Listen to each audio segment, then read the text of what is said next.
এবার কলকাতায় সরস্বতী পুজোর বিসর্জন ঘিরে উত্তেজনা ছড়ালো।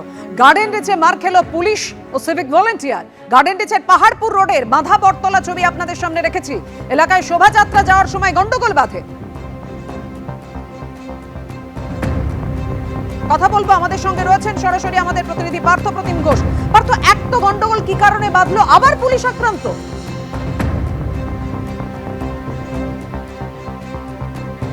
দেখো, ফের একবার পুলিশ আক্রান্ত হলো এবং ফের একবার কিন্তু শিরোনামে সরস্বতী পুজো কেন্দ্র করে আক্রান্ত হওয়ার ঘটনা সেটা পুলিশকে ঘটলো।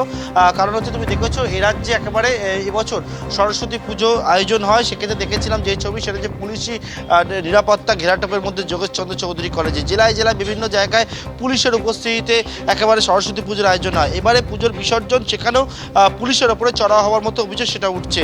গার্ডেন রিচে আমরা রয়েছে, এটা শিবনগর ইয়াংস্টার ক্লাব, এবং সেই শিবনগর ইয়াংস্টার ক্লাবের গতকাল রাত্রেবেলা নিরঞ্জন জন্য সরস্বতী প্রতিমা যখন এখান থেকে বেরোয় এবং বিচালি ঘাটের দিকে যাচ্ছিল, সেই সময় অভিযোগ যে গন্ডগোল, এবং সেই গন্ডগোলের সময় পুলিশ যখন চলে আসার পরবর্তীকালে গার্ডেন রিচ থানায় একজন সাব ইন্সপেক্টরকে এবং একজন সিভিক ভলেন্টিয়ার, মহিলা সিভিক ভলেন্টিয়ারের ওপর চড়াও হওয়ার মতো অভিযোগ সেটা কিন্তু ওঠে এবং দুজনকে আক্রান্ত হতে হয়, মারধর করা হয়। পরবর্তীকালে এসএসকেএম হাসপাতালে নিয়ে যাওয়া হলে চিকিৎসকের কাছে, তারপরে চিকিৎসা হয়। আপনারা গতকাল রাত্রিবেলা বিসর্জনের সময় ছিলেন, কি হয়েছিল?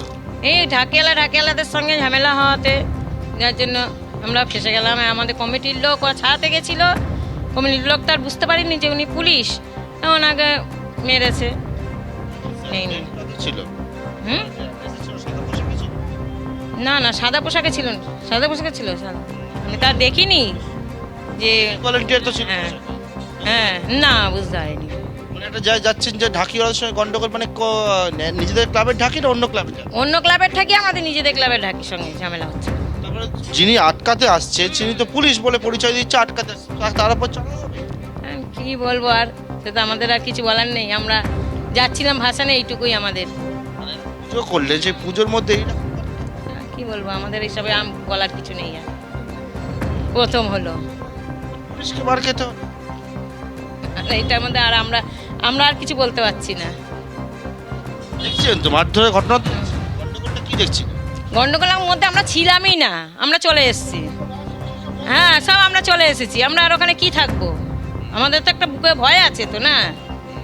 হ্যাঁ, আমাদের বাচ্চারা গেছে, আমরা চলে এসেছি। প্রতিমা নিজে থেকে এমন হচ্ছে ভয়? হ্যাঁ, না, আমরা প্রতিমা নিয়ে আমরা বেরিয়ে গেছি। এখানে কি ঝামেলা হচ্ছে আর আমরা জানি না। অর্থাৎ এখানকার ক্লাবের যে প্রতিমা, সেই প্রতিমা নিয়ে যাওয়ার পথে কিন্তু এই গন্ডগোল, এবং সেই গন্ডগোলের পরবর্তীকালে এমন পর্যায়ে দাঁড়ায় সেখানে কিন্তু পুলিশকে মার খেতে হয়। এবং এই ঘটনায় পুলিশ জানাচ্ছে 3 জনকে গ্রেপ্তার করেছে এবং তাদের আজকে আদালতে পেশ করতে চলেছেন তদন্তকারী আধিকারিকরা। ধন্যবাদ তোমায়।